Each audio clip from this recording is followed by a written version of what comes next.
When my family said I was the cause of their pain, I walked away and healed. Family system conflict. Welcome to Silent Wars. In today's video, we'll be diving into the complex world of family system conflict. It's something many of us face, but few truly understand. We'll explore how these conflicts shape relationships and how you can start healing. If you find this content helpful, please hit the like button and subscribe to Silent Wars for more insightful videos on family dynamics and personal growth. Don't miss out. Growing up, I always felt like I was walking on eggshells. The constant pressure to meet the expectations of my family was overwhelming, and no matter how hard I tried, I never felt like I truly belonged. My older brother David was the perfect child, the one everyone adored. He was athletic, charming, and effortlessly excelled at everything he did. He had this magnetic quality that drew people to him, and it seemed like he could do no wrong. Whether it was school, sports, or simply socializing, David had it all together. The world seemed to revolve around him, and my parents couldn't stop singing his praises. They were proud of him in a way that left no room for anyone else. And then, there was me. I was the quiet, bookish one, often lost in my own thoughts, dreaming of a life beyond the small town I was stuck in. While David was out winning trophies and gaining accolades, I spent most of my time reading, studying, and wondering what my future could look like. I wasn't particularly athletic, and I didn't have the social charm that David seemed to have in abundance. I was often dismissed as the smart kid or the quiet one, but in reality, I just wanted to be seen for more than that. It wasn't that I didn't try. I worked hard. I got good grades, stayed out of trouble, and tried my best to be a helpful and considerate member of the family. I thought that if I could be perfect enough, maybe, just maybe, I would earn their love and respect the way David did so effortlessly. But no matter how much I gave, I was always left in the shadows. My parents' focus was always on David's achievements, his successes, and his happiness. My accomplishments, on the other hand, were often overlooked or downplayed. No matter how much I achieved academically, I was never praised in the same way. As the years went on, I learned to accept that I wasn't the golden child. I didn't have the charm or the charisma that David had. I wasn't the one who effortlessly commanded attention or admiration from others. I began to realize that my worth in the family was measured differently. It wasn't about being the best or standing out. It was about simply existing and being a passive participant in their lives. I wasn't the one they bragged about. I wasn't the one they celebrated. I was just there, an afterthought in a family that had already made up its mind about who was worthy of attention. At family gatherings, it was always the same. David would take center stage, telling stories of his latest triumphs, while I quietly sat in the background, feeling invisible. When I spoke, it often felt like my words were lost in the air, unnoticed. It didn't matter how hard I tried to engage in conversations or contribute. I was never able to match the energy that David effortlessly radiated. My parents rarely asked me about my day or my interests. They were too busy focusing on David's latest achievements. And so, I grew up feeling like I was just enough to exist, but never enough to matter. I watched as my parents poured their attention and affection into David, never fully understanding why I couldn't seem to capture their interest in the same way. It wasn't that I was unloved, but it felt like I was constantly overlooked. I became so accustomed to it that I started believing that my worth was determined by my ability to blend into the background. Looking back, I realized that being the quiet one in a family that celebrated extroversion and achievement was never easy. I spent so many years trying to earn a place in their hearts, trying to prove that I was worthy of their time and attention. But no matter what I did, it always felt like I was just enough to exist, but never enough to be noticed or celebrated in the way David was. Every holiday, every family dinner, I was reminded that I wasn't enough. It wasn't that anyone actively tried to make me feel invisible, but it was impossible not to notice the contrast. Every time we gathered, my brother, David, was the center of attention. David, the golden child, the one who excelled in everything. He had the athletic scholarships, the job offers, the charm that made everyone adore him. He was the kind of person you could bring to a dinner party, and he'd easily become the life of the event. The accolades were endless. David, you're amazing. David, you're going to go far. And David, you have such a bright future ahead. And then, there was me, the quiet, bookish one who never really got the recognition. I tried to make myself seen, tried to step into the spotlight even if it was just for a moment, but it never lasted. It wasn't that I wasn't trying. I worked harder than anyone in the room to make my parents proud. But nothing was ever enough. Whether it was a report card with straight A's or a project I spent countless hours on, it was just background noise in comparison to David's athletic achievements or his charming, outgoing nature. They didn't see the effort I put in. They didn't see the long nights, the sacrifice, the constant worry about whether I was good enough. My success didn't seem to matter as much, and I began to wonder if it ever would. During family holidays, I watched as my parents beamed with pride when David would talk about the latest scholarship offer or how well he did on his job interview. Their eyes sparkled with admiration, and it was like the room shifted its focus entirely onto him. I was just a bystander, nodding politely, trying to figure out when I could slip in a word or two without feeling like I was interrupting his narrative. It wasn't that I disliked David, I loved him in my own way, but I hated how much he was favored over me. It was like the more I tried to prove myself, the further away my parents seemed to get. In contrast, when I mentioned something I had accomplished, the response was always lukewarm. It was never enough to elicit the excitement or pride that David's achievements brought. No matter how much I pushed myself, it never seemed to result in the praise I craved. I worked hard, got good grades, even landed some freelance work, but the recognition was never as enthusiastic. I wasn't the one they proudly showed off to friends or relatives. That was always David. It was painful, not because I resented him, but because I just wanted to be seen for who I was, someone who worked just as hard, someone who deserved the same attention. I remember many nights sitting in my room, staring at my textbooks, wondering why I even bothered. The approval I longed for, the validation I sought, felt like it was always just out of reach. It was like I was chasing something I could never catch the approval of people who didn't truly understand me. But despite it all, I kept going. I told myself that eventually, if I kept working, kept pushing, it would all pay off. I thought that one day they would see that I wasn't just the quiet, invisible one. But that day never came. Instead, I kept feeling like I was standing in the shadows, watching as David's brilliance shone like a spotlight. And I realized, as I got older, that I had been chasing something for so long, the approval of people who didn't truly see me for who I was or what I could achieve. It was exhausting, trying to be someone I wasn't in order to finally get their approval. But it also made me question whether I would ever be enough for them, or if I had been chasing the wrong thing all along. It wasn't until I got the call that everything changed. My parents had invited me to dinner to talk about something important. The tone of the call had been oddly formal, and it set my nerves on edge. I had no idea what they wanted to discuss, but I couldn't shake the feeling that it was something serious. My stomach twisted with anxiety as I walked into the restaurant, already feeling that familiar sense of unease creeping over me. The setting was nothing extravagant, just a modest family restaurant where we had celebrated birthdays and special occasions over the years. But tonight, it felt different.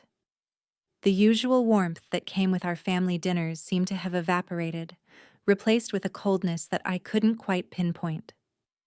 My parents were already seated when I arrived, looking calm on the surface, but I could tell something was off. My mom's smile was tight, and my dad, usually the one to crack a joke to ease the tension, sat silently, staring at the table. As I sat down, I braced myself. I had grown used to these types of conversations where I would end up feeling like I wasn't doing enough. No matter how hard I worked, how much I sacrificed, it always felt like I was coming up short in their eyes. I had spent years trying to live up to their expectations, hoping that one day I would hear the words I longed for. "We're proud of you." But that day never seemed to come. "Everything okay?" I asked, trying to sound casual, though I already knew the answer. My mom gave a small nod, but it didn't reach her eyes. Dad cleared his throat before speaking, his voice serious. "We've been thinking," he started, his gaze meeting mine. "You know, about where you are in life right now." A wave of dread washed over me. I felt my heart begin to race as I waited for the inevitable. The words were hanging in the air, just waiting to strike. "You've been so focused on your work," my mom said softly. "But we're worried you might be missing out on other things. You're doing well, sure, but you're not really living, are you?" I blinked, stunned. The familiar disappointment in their voices hit me harder than I expected. The idea that I wasn't doing enough despite everything I had achieved was a punch to the gut. "Are you saying that my career isn't enough?" I asked, trying to keep the tremor from my voice. It felt like every word was a step backward, like everything I had worked for was being reduced to nothing. "Well, it's just that we think you could do more," my dad replied, his tone not as harsh, but the implication was clear. "You're capable of so much more. You should be doing better, you know?" I sat there, stunned. The weight of their expectations was suffocating.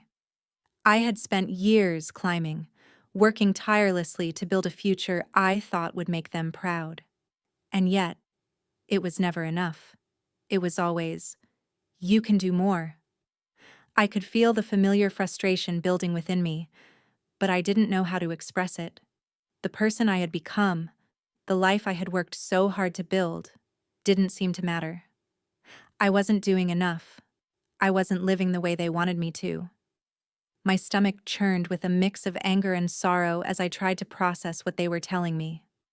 For the first time in years, I felt the weight of my parents' expectations suffocating me. I had given everything to meet their standards, and yet, it still wasn't enough. This conversation, like all the others before it, left me questioning whether my efforts would ever truly be appreciated, or if I would always be just a shadow of the person they wanted me to be. When I walked into the restaurant, something felt off. The atmosphere, usually warm and filled with the familiar chatter of family, was heavy, almost suffocating. My parents were already seated, their faces unusually serious. My heart began to race, and I couldn't shake the uneasy feeling that had settled in my chest. As I walked toward the table, I tried to brush it off, thinking it was just my nerves playing tricks on me. But as soon as I sat down, I knew something was different. My mom looked at me, her eyes red-rimmed as if she had been crying. I froze. This wasn't like her at all. My mom had always been the pillar of strength in our family, the one who had everything under control.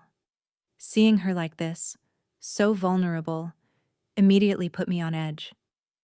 She cleared her throat and stared at me for a moment, like she was trying to find the right words. And then, with a trembling voice, she spoke. "We need your help." My heart skipped a beat, and for a split second I felt the air leave my lungs. My mind raced through a million possibilities, but none of them made sense. What could they possibly want from me now? I braced myself, ready to refuse before she even finished the sentence. It wasn't the first time they had asked for help.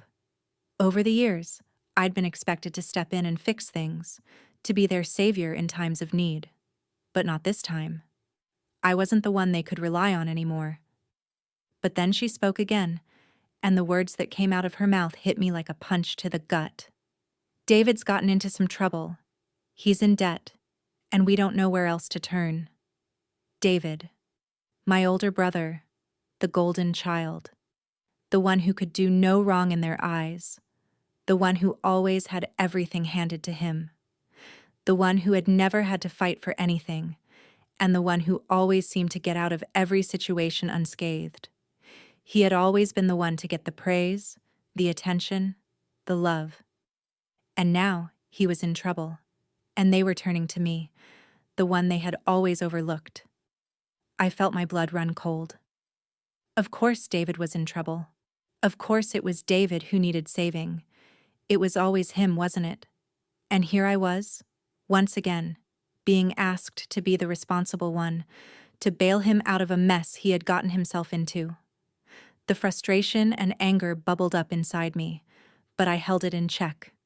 I couldn't let them see how much this hurt. I had worked so hard to build my own life, to break free from the suffocating expectations they had placed on me. I had finally found my own path, and now they wanted me to drop everything and fix David's problems, just like I had done for them all those years. I looked at my mom, her tear-streaked face pleading with me, and then I looked at my dad, who was sitting silently, his hands clasped tightly together. For a moment I felt a flicker of guilt, but it was quickly replaced by something else, something stronger. I had worked too hard for this freedom to give it up now. "Mom, Dad," I began, my voice steady but firm. "I can't fix this for you. I can't keep doing this." The silence that followed was thick and uncomfortable. It was the first time I had ever said those words to them, and I wasn't sure how they would react. Would they be angry? Would they guilt-trip me into helping, as they always had? But as I looked at their faces, I saw something different. Maybe it was a realization, or maybe it was just the weight of the situation sinking in. Either way, I knew one thing for sure. I was done being the one to always pick up the pieces. I had to live for myself now. I sat there in complete shock, my mind racing 1,000,000 miles a minute. How had it come to this? After all the years of being pushed aside, of feeling invisible, of never measuring up to David the golden child who always seemed to get all the love and attention, now they were coming to me for help? I felt a wave of anger bubble up inside me. This was the moment I had been dreading, the moment I had feared deep down, but also, in some sick way, the moment I knew was coming. For years I had been the quiet one, the one who worked hard to stay out of trouble, to make my parents proud, but always ended up being the one who received the least recognition. My dreams, my feelings, my struggles, they were all ignored in favor of David's achievements. It didn't matter how much I excelled in school, how hard I worked to get ahead, how much I sacrificed. It never mattered to them. It was always about David, always about his successes, his charisma, his charm. And I was just there. But now they were asking for my help. My parents, the people who had always made me feel like I wasn't enough, were suddenly asking for assistance when things got tough for David. It was as if they had no other choice but to come to me. And the irony, the painful irony, was that it took them realizing that they needed something from me for them to finally acknowledge my existence. The more I thought about it, the angrier I got. How could they? How could they just show up and expect me to drop everything, to give them everything they wanted? After all the years of dismissing me, of making me feel like I wasn't worthy of love or respect, how dare they come to me now, asking for help? And then, without thinking, I spoke up. For the first time in my life, I found my voice. I wasn't the quiet one anymore. I wasn't the one who would let their words pass over me. I wasn't the one who would cower in the face of their demands. "I won't help you," I said calmly, the words coming out steady, despite the rage building inside me. "You never cared when I needed you. I'm not your safety net anymore. The room fell silent. The air in that room thickened. My mom's face crumpled, her eyes filling with tears. It was as if the shock of my words hit her harder than anything else had before. But I stood my ground. I wasn't going to back down. Not this time. It wasn't easy, seeing her hurt. It wasn't easy watching her try to salvage whatever she could of this moment. But I knew, deep down, that I had to be strong. I couldn't keep being the person they came to when things fell apart. I couldn't keep letting them use me to fix their messes while they ignored me in every other part of my life. I wasn't their backup anymore. I wasn't their solution to their problems. I had my own life now, my own dreams, and I wasn't going to let them tear me down anymore. As I sat there, watching my mother's face, feeling the weight of the silence, something inside me clicked. I realized that I had been waiting for this moment. I had been waiting for the moment when I could finally take control, when I could finally say no. And for the first time, I wasn't afraid to do it. "I'm not going to help you," I repeated, my voice firmer now. "I've spent years letting you use me, but not anymore." The look on my mom's face was something I would never forget. But I didn't care. For once, I wasn't going to let her guilt trip me. I wasn't going to let her manipulate me into doing something I didn't want to do. I wasn't their safety net anymore. I was done. From that moment on, I knew I had to take control of my own life. The weight that had been hanging over me for so long, my family's expectations, their demands, their constant judgment suddenly felt insignificant. For years, I had been trapped in their mold, living my life based on what they wanted me to be. It wasn't just the lack of recognition that hurt. It was the feeling of being invisible, of being someone they only cared about when they needed something. But in that moment, I understood that I didn't have to live for their approval anymore. My path was mine to create. I left the restaurant that night with a sense of finality. I didn't feel guilty. I didn't feel the rush of regret that I had always expected to feel when I pushed back against them. Instead, I felt empowered, like I had finally freed myself from the chains that had bound me for so long. I had spent years trying to be someone I wasn't, trying to fit into a box that was never meant for me. But no more. I went home that night and sat in my apartment, staring out the window. The city lights below seemed like a reflection of the freedom I was beginning to embrace. For the first time in a long time, I wasn't worrying about what my family thought. I wasn't wondering if they were upset with me or if I was disappointing them. I was just present. For myself. I shifted my focus, channeling all that energy into building something that was truly mine. I turned to my business, a passion I had neglected for far too long in my attempt to appease my family. It was time to stop pretending to be the person they wanted me to be and start being the person I knew I could become. I began by setting clear goals and working relentlessly toward them. Every step forward felt like a small victory, a declaration of independence from the emotional weight of my past. I poured myself into my work, learning everything I could about my field. I took risks that I had been too afraid to take before, but now I knew it was my chance to create something lasting. Every late night, every difficult decision, every moment of self-doubt was part of the process. But with each challenge, I grew stronger. I stopped seeking validation from the people who had never truly seen me, and instead, I began to recognize my own worth. As my business grew, I felt the distance between me and my family widen. I wasn't sure if they even noticed at first, but eventually, they did. They saw the success I had built, the independence I had gained, and they wanted a piece of it. They started calling again, sending messages asking how I was doing, wondering if I could help them with something. But this time, I wasn't interested in being their solution anymore. I had built something that was mine, and I wasn't going to let them take that from me. With time, I realized something important. Their approval no longer mattered. I had stopped living for them and started living for myself. It felt like the beginning of a new chapter, one where I was no longer the background character in my own life. I had become the author of my story. And that was the most empowering thing I had ever experienced.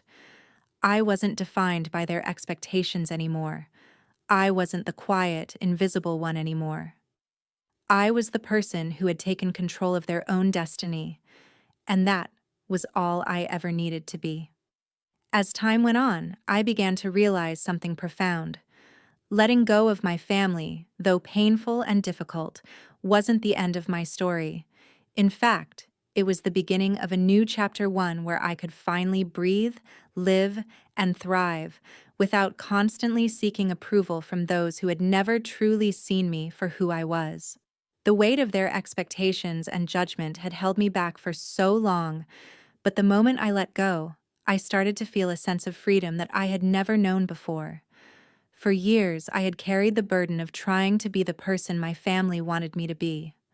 I was always striving for their love, their validation, and their acceptance. But no matter how hard I worked, no matter how much I achieved, it was never enough. I was always just a shadow of the person I truly wanted to be. Their love, if you could call it that, was conditional.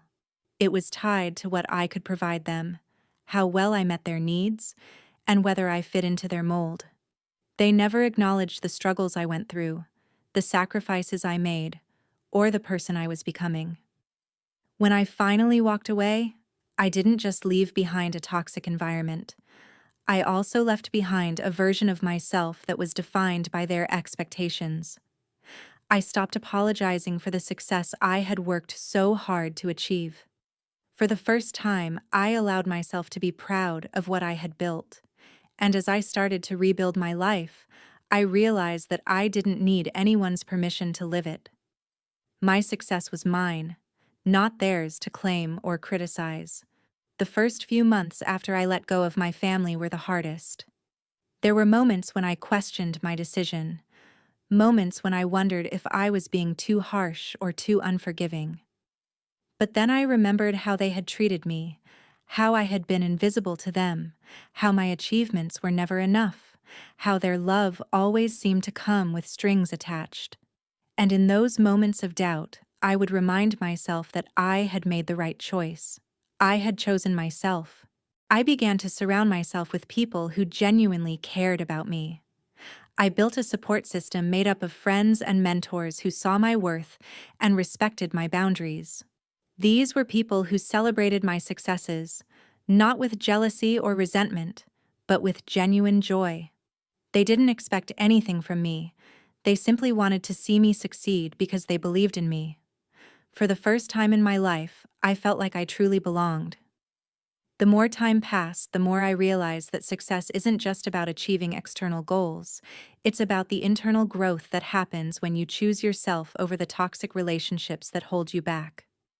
I learned to trust my own instincts, to value my own voice, and to stop apologizing for the life I had created. I wasn't defined by my family's expectations anymore. I was defined by my own choices, my own values, and the people I surrounded myself with. Letting go of my family wasn't easy. It wasn't a decision I made lightly, and it didn't come without pain. But it was a necessary step in my journey toward true freedom. And as I look back on that time now, I realize that it was the best decision I ever made. I am no longer the person they tried to mold me into. I am the person I was always meant to be, a person who stands up for themselves, who chooses their own path, and who surrounds themselves with love and support. And that, in itself, is a success. Now, I'm building a future with the people I choose to call family. It took me years to realize that true family is not something you're born into. It's something you create. For so long, I thought that blood was the only thing that mattered. I thought that family meant enduring the pain, the hurt, and the toxic relationships because they were the people I was supposed to love and support, no matter what. But as I started to break free from the chains of my past, I discovered a different truth. True family is built on respect, trust, and mutual understanding. It's not about obligation or living up to someone else's standards. It's about connection, love, and being there for each other in ways that are healthy and uplifting, not out of guilt or fear. For the first time in my life, I no longer feel like I'm living in the shadow of others. Growing up, I had always felt small, like I was never enough, like I was always competing for a spot that wasn't truly mine. My family's expectations, their judgments, and their criticisms had shaped who I was and how I saw myself. But as I got older and started to find my own path, I realized that I didn't need to keep living under their expectations. I didn't need to keep making myself small just to fit into their narrative. I was capable of so much more, and I wasn't going to let anyone, not even my own family, define my worth anymore. Now, I surround myself with people who see me for who I truly am, people who respect me, value my time, and celebrate my successes without resentment. These are the people who lift me up when I'm down, who cheer for me when I succeed, and who support me when I face challenges. These are the people who, instead of criticizing me for every mistake, teach me, help me grow, and believe in my potential. They're the ones who remind me that family is not about who shares your blood, but who shares your life. Building this new family has been a journey. It hasn't always been easy, and there have been moments of doubt. There are still days when the old patterns of thought creep back in, when I catch myself wondering if I've done the right thing, if I've cut myself off from the people who raised me. But then I remember how far I've come. I remember the strength it took to say no, to finally stand up for myself, and to walk away from the toxic relationships that held me back for so long. I remember the first time I realized that I didn't need approval from anyone to be happy, to be successful, or to feel loved. In the space I've created for myself, I've found peace. I've found the freedom to be the person I've always wanted to be. No longer held back by the weight of other people's opinions, I can live fully, unapologetically, and without fear of judgment. The love I give and receive now is real, it's genuine, and it's reciprocal. There's no guilt, no obligation, no one trying to take advantage of my time, my success, or my generosity. Now, I look ahead to the future with excitement. I see endless possibilities, and I know that the people around me are the ones who will be there to share in it. They are the ones who understand me, who value me, and who truly want the best for me. And for the first time in my life, I can say that I'm building the life I always dreamed of on my terms, with the family I've chosen for myself. One of the most profound lessons in life is understanding that family is not defined solely by blood, but by respect, trust, and mutual support. As we grow older, we realize that the relationships we invest in should nurture and uplift us, not drain or diminish our worth. It's important to learn to set boundaries, recognizing when to walk away from toxic dynamics, and to prioritize our own well-being. Sometimes, letting go of people who have held us back, even if they are family, is necessary for our own peace and growth. True strength lies in not allowing others to define our value, but in finding our own path, independent of the expectations and judgments of others.